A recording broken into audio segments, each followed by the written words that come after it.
स्वागत है steno champion classes में। आज मैं आपको 60 वर्ड पर मिनट की डिक्टेशन देने वाली हूँ। डिक्टेशन स्टार्ट होती है 5 सेकंड बाद।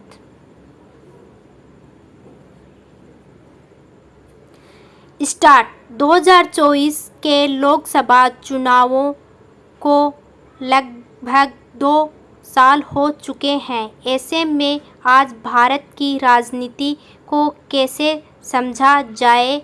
जनवरी 2024 में जब अयोध्या में राम मंदिर का उद्घाटन हुआ तब ऐसा लग रहा था कि हिंदू राष्ट्रवाद भारत की प्रमुख विचारधारा बन चुका है।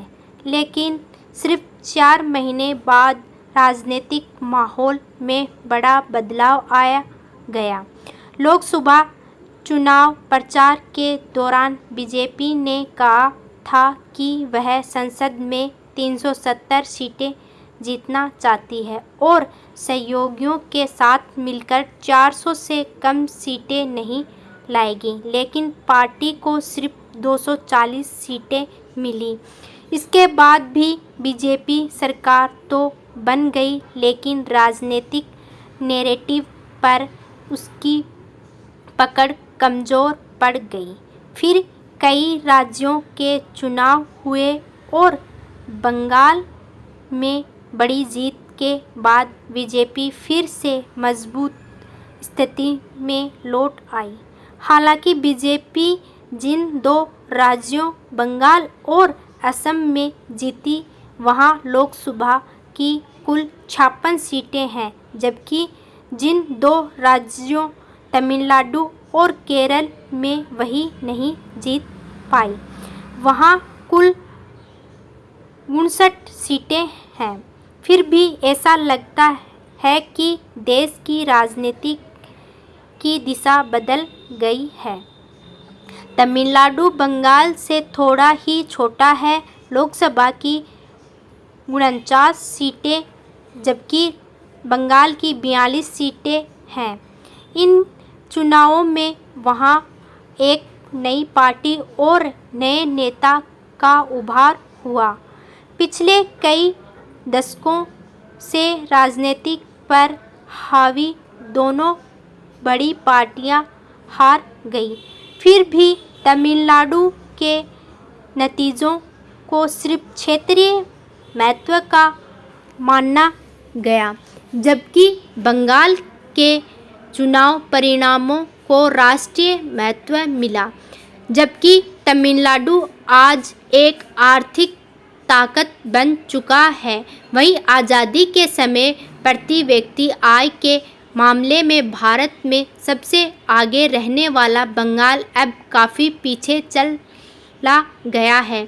2020 तक तमिलनाडु की प्रति व्यक्ति जीडीपी राष्ट्रीय औसत की करीब 140% थी, जबकि बंगाल के प्रति व्यक्ति जीडीपी राष्ट्रीय औसत के 80% से भी कम थी। हालांकि ये वर्षों में बड़ी संख्या में बंगाली नागरिक काम की तलाश में तमिलनाडु गए हैं, लेकिन अब दिल्ली में सरकार चलाने वाली पार्टी ही कोलकाता में भी सत्ता में होगी। लगभग आधी सदी बाद राज्य में ऐसा हुआ। ऐसे में बंगाल अब राष्ट्रीय राजनीति का केंद्र बन गया है। यह राजनीतिक बदलाव इस संभावना को भी जन्म देता है कि राज्य की कुछ आर्थिक चमक फिर लौट सकती है, खासकर अगर बीजेपी की जीत के बाद निजी निवेशक तेजी से यहाँ निवेश करेंगे।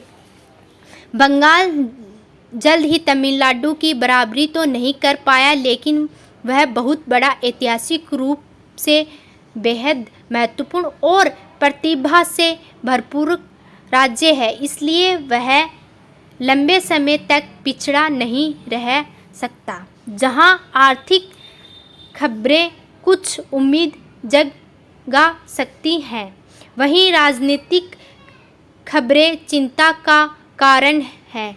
इस चिंता को समझाने के लिए राजनीतिक विज्ञान में उभरे एक नए महत्वपूर्ण विचार की बात करनी होगी। प्रतिस्पर्धी सर्वसत्तावाद या कम्यूनिटेटिव अथॉरिटेरियनिज्म।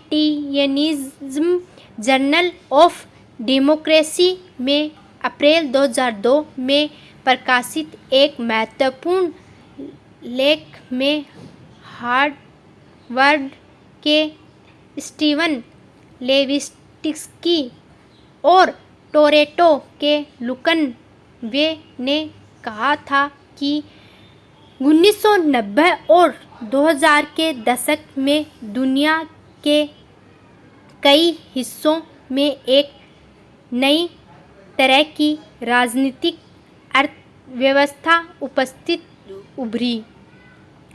यह व्यवस्था एक तरफ लोकतंत्र से अलग थी और दूसरी तरफ सर्वसत्तावाद से भी अलग। यह दोनों के बीच की स्थिति थी। असम में जेरिमेंडरिंग और बंगाल में SIR इस विचार के प्रतीक हैं। दोनों चुनावी तरीके एक स्टॉप।